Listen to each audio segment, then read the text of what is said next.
অনেকে আছে ক্ষমা করতে চায় না, কঠিন হৃদয়, পাথরের মতো শক্ত হৃদয়, মাফ করতে চায় না কাউকে।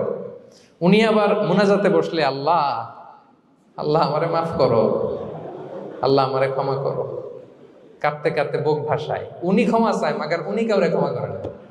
এরকম ডাকাত আছে না নাই? চিন্তা করছেন? উনি ক্ষমা চায় আল্লাহর কাছে, কিন্তু উনি ক্ষমা করে না। প্রিয় ভাইরা, ক্ষমা করুন। যে ক্ষমা করে সে ক্ষমা পায়।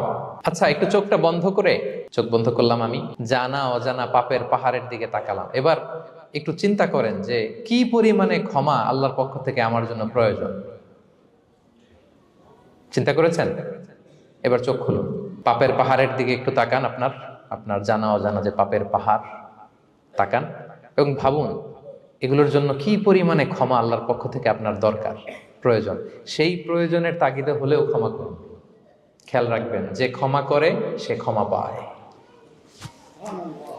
যে অন্যকে ক্ষমা করে না সে ক্ষমা পায় না। তাহলে আল্লাহর কাছে ক্ষমা চাওয়ার আগে আপনি আপনার পাশের লোকদেরকে ক্ষমা করবেন।